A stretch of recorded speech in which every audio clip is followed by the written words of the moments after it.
بسم الله الرحمن الرحيم السلام عليكم ورحمة الله وبركاته meel kastoo aad joogtaan ba allah wadala dhammaanteen waxaynu ka wada baryaynaa inuu naga badbaadiyo cudurka coronaviruska faaraysidiisa kala duwan meel kastoo aan joognaba waa maalinimo jimcaha 8 bisha January 2021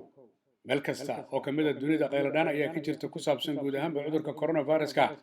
iyo sanadka cusub oo weli ka jiro meelo badan iyo dhinaca kale tallaalada ka bilowday meelo badan oo dunida ka mid ah oo idilo wacan la muujinayo iyadoo weliba viruska qaybta cusub ee UK ka bilaabatay iyo meelo kaleba ay yihiin kuwo si aada u faafaya marka la fiiriyo ama la barbar dhigo kii ka bilowday kal hore Wuhan ee dalka China UK marka aynu ku bilowno xanibaad xoog leh ayaa la soo rogay oo qaadanaysa bilaha soo socda tan iyo 11 bisha Maarch 2021 Ra'iisul Wasaare Boris Johnson ayaa ka hadlay dhinaca baarlamaanka u sheegay xaaladda guud ahaanba UK iyo weliba England isagoo sheegay in laga maarmaan tahay in la qaato tallaabooyinka dawladdu ay go'aamisay isla markaasina cod loo qaado taasoo keentay aqritaankii maalintii Arbacadii gelinkii dambe in baarlamaanka xubnihiisu ay cod qaadeen oo ah in la meel mariyo arrinta ra'iisul wasaaruhu uu soo bandhigay 524 mudane ayaa ogolaatay in xanibaadu ay jirto la adkeeyo waxaa ka soo horjeestay ilaa iyo 16 taasoo macnaheedu uu noqonayo 508 xubnood ayaa isku raacay guud ahaanba arrinkan in la xoojiyo oo dadku ay aad u dadaalaan oo guri joogidda amaba stay at home ay noqoto mid si aad ah markaasi loogu dadaalo maalmihii ugu dambeeyay waxaa laga arkayay guud ahaanba UK arrimaha oo aan qumanayn marka la fiiriyo tirooyinka faraha badan uu soo ridanayo iyo dadka dhimanayay oo maalmihii ugu dambeeyay si aad ah amaba xawli u badnaa marka la barbar dhigo waqtiyadii la soo dhaafay marka haddaba aynu eegno dadka ugu tiro badan oo maalin qora ku dhacayay awal waxay ahaayeen ilaa iyo dhowr toddobaad marka la fiiriyo gaar ahaan 6 maalmood 7 maalmood inta u dhaxaysa 50,000 ilaa iyo 60,000 laakiin maalmihii ugu dambeeyay waxaa la arkayay karkaarada inuu jabiyo oo tiradu ay kor u badato 60,000 ay kor u dhaaftay dhimashadii marka la fiiriyo maalintii Arbacadii waxa ay noqotay 1,041 ruux taasoo ahayd tirada ugu badan ee la arkay abid tan iyo intii cudurku uu jiray laakiin waxaa ka sii badneyd maalintii Khamiistii ee shalay oo tirada dhimashada UK ay noqotay guud ahaanba 1,162 taasoo tirada guud ee UK cudurka uga dhimatay maalinkuu bilowday ilaa maalinka maanta ka dhigaysa marka la fiiriyo 78,000 iyo weliba 507 ruux iyadoo dadka cudurka uu soo ritay guud ahaanba UK-na ay 3 milyan madaxa la galeen ra'iisul wasaare Boris Johnson waxa uu sheegay in laga maarmaan tahay in dadaal xoog la sameeyo iyo juhdi isagoo sheegay waliba in talaalada marka la fiiriyo ilaa iyo 1 milyan iyo 500,000 oo ruux ilaa iyo haatan dooskii koobaad ay qaateen iyadoo si dadaal ah loo wado in talaalada la baahiyo sidoo hadalka u dhigay waxa kale oo uu sheegay ra'iisul wasaaruhu in lagu dadaalayo in culayska la saaro arrinta culayska uu ka iman karo oo ah qaybinta talaalka iyo soo gaarsiinta UK taasoo uu sheegay iyadana taxaddar xoog leh inuu jiro waxa kale oo Boris Johnson ka dhawaajiyay ciidamada qalabka sida ay UK inay ka qayb qaadanayaan barnaamijka lagu dardar gelinayo dhinaca daabulida talaalka oo ay la shaqeyn doonaan NHS taasoo uu sheegay ciidamadu inay u shaqeyn doonaan sidii iyagoo goob dagaal jooga oo kale maadaama xaalka cudurka coronavirus iyo UK gaar ahaan England uu yahay mid aan wanaagsanayn aad iyo aadna u faafaya marba marka ka dambaysa waxa uu sheegay Boris Johnson ilaa 223 isbitaal in la diyaariyay iyo weliba goobo kale oo loogu talagalay talaalada iyo weliba dhinaca kale tababar in la siiyo tiro aad u fara badan oo dadka talaalada ka qayb qaadanaya tiro kalena la talaali doona iyadoo weliba ay jiraan farmashiyaal mujtamacu uu leeyahay oo iyaguna ka qayb qaadan doona talaalida iyo weliba dhaqaatiirta bulshada ee GB-ga oo iyaguna diyaarinaya waxa uu yiri arrimahaasi oo dhan marka la isku daraa waxay noqon karaan kuwo la arki karo yidiilo wacan marka la gaaro bisha 2 ee February ee sanadkan 2021 waxa uu Boris Johnson u sheegay guud ahaanba bulshada inay is ilaaliyaan feejignaadaan ay taxadaraan awaamirtana ay qaataan mar haddii go'aanka la soo saaray waana sida kaliya buu yiri lagu la dagaali karo cudurka in la kala fogaado sankiya afka la xirto nadaafadda lagu dadaalo isla markaasina nidaamka la ilaaliyo iyadoo dhinaca kalena talaalka la qaadanayo talaalkana la baahinayo guud ahaanba UK guud ahaanba marka la fiiriyo xaalkeedu waa sidaas waana meesha la sheegay bishii September in laga arkay nooca cusub ee viruska oo xawliga ku socday 70% xagga fiditaanka ka badan kii hore ee Wuhan ka bilowday laakiin aan wax marqaatiya loo haynin dhinaca dhimashada marka la fiiriyo arrinka kale waxa uu yahay dhinaca dhimashada marka laga hadlayo sidii loogu dhimanayo kii Wuhan inaan loogu dhimanaynin laakiin haddana ay jirayso in lagu dhimanayo toddobaadkii hore mar uu hadlay ra'iisul wasaare Boris Johnson waxa uu sheegay in guud ahaanba UK laga arkay qaybta labaad oo weliba ku dhacaysa dadka da'da yar sida soddonaadka iyo labaatanaadka taasoo uu sheegay inay tahay waxyaabaha aadka u badinaya dadka cudurka uu ku dhacayo marka la fiiriyo dalka Australia oo ka mid ah wadamada cudurka uu saameynta ku yeeshay laakiin sida ba'an aanu u aafaynin balse dhinaca kalena taxadar iyo digniin la waday ayaa ra'iisul wasaarahooda Scott Morrison waxa uu ka dhawaajiyay in talaalka lagu bilaabayo guud ahaan reer Australia bisha February ee soo socota Scott Morrison waxa uu sheegay inay lagama maarmaan tahay qof kasta oo reer Australia in la talaalo iyadoo uu sheegay Pfizer iyo BioNTech in la ogolaanayo iyo weliba AstraZeneca dhammaadka bishan aynu ku jirno ee January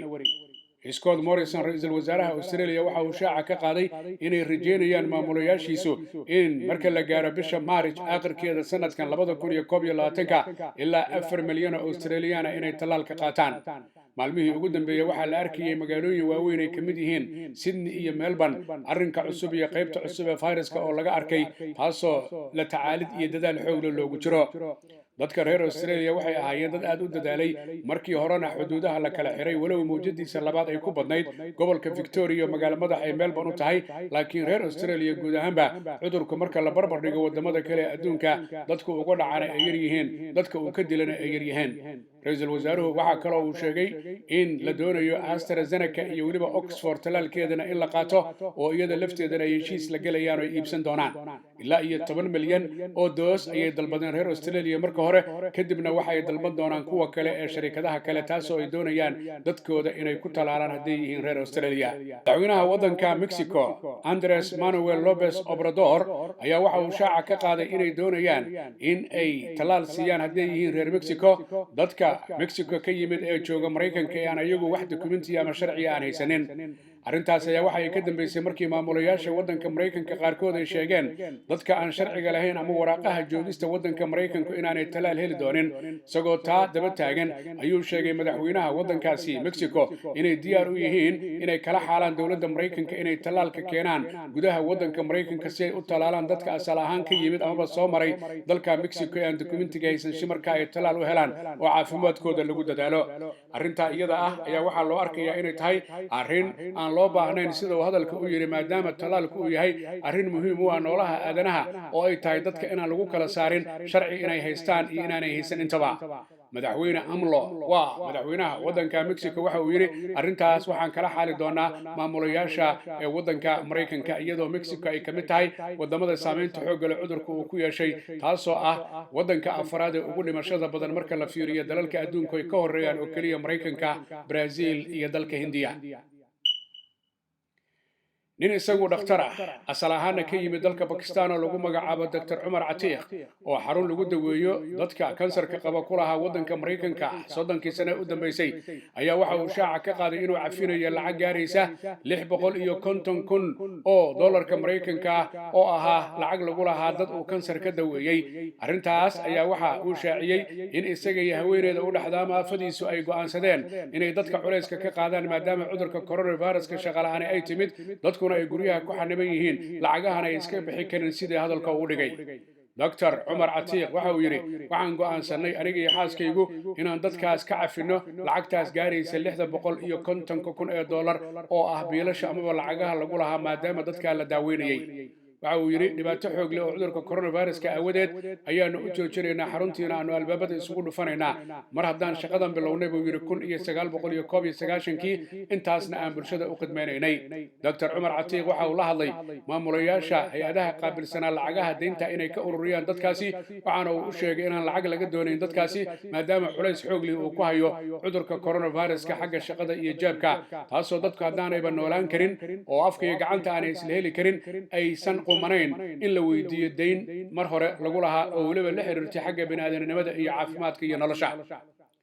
ugu dambaystiina waddanka South Africa ayaa wararkii ugu dambeeyay waxa ay sheegayaan inay go'aansadeen inay dalbadaan ilaa iyo malaayiin doos oo ah talaalka lagu sameeyay xagga Oxford iyo waliba AstraZeneca laakiin ay ka dalbanayaan macadka lagu magacaabo Serum Institute ee ku yaala dalka Hindiya maadaama Hindiya ay ogolaatay talaalka AstraZeneca iyo waliba Oxford oo laga soo saarayo dhinaca Hindiya ayay South Africa waxa ay dalbatay arrintaas waxaana ay sheegeen in talaalka doosaska ugu horeeya ilaa iyo 1 milyan iyo 500,000 oo ruux oo ka shaqeeya guud ahaanba caafimaadka dowladda iyo kuwa gaarka ah ee dalka South Africa iyaga marka hore lagu bilaabayo maadaama ay safka hore ama front line-ka ay ku jiraan cudurka coronavirus-ka daaweyntiisa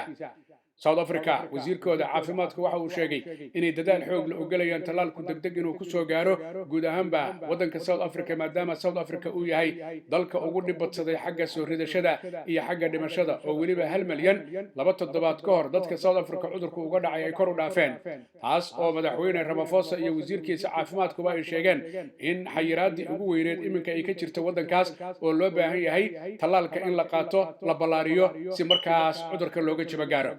guud ahaanba adduunyada marka la fiiriyo qaylanaan xoog leh ayaa ka jirta oo ku saabsan xagga cudurka coronavirus-ka iyo saameynta uu ku leeyahay guud ahaanba wadamada dunida iyo dhinaca kale talaalada bilowday oo iyaga laftooda loo arko inay wax tari doonaan 2 maalmood ka hor ayay ahayd reer Yurub hay'adda ugu qaabilsan dhinaca daawooyinka markay ogolaatay sharikadda Moderna talaalkeeda ee dhinaca Mareykanka loona soo daabuli doono oo la keeni doono horena ay u ogolaadeen Pfizer iyo BioNTech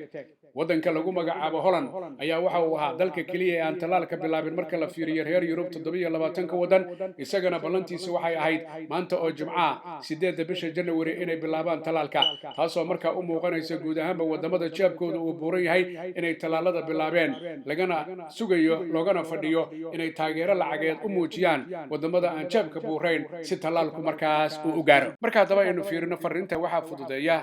sharikadda dhinaca qaadista alaabooyinka xagga UK laga qaadayo lana keenayo xagga Soomaaliya guud ahaanba la geenayo lagana keenayo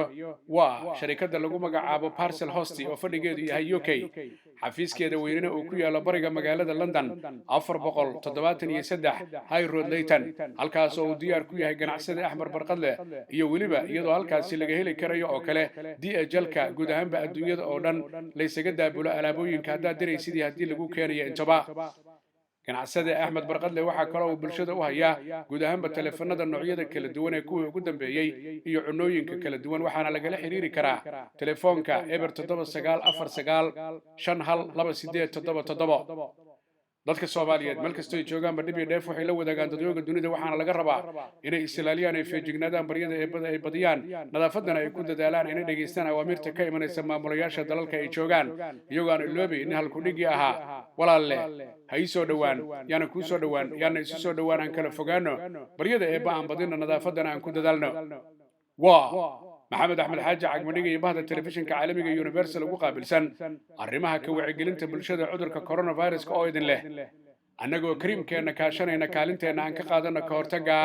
coronavirus ma sha Allah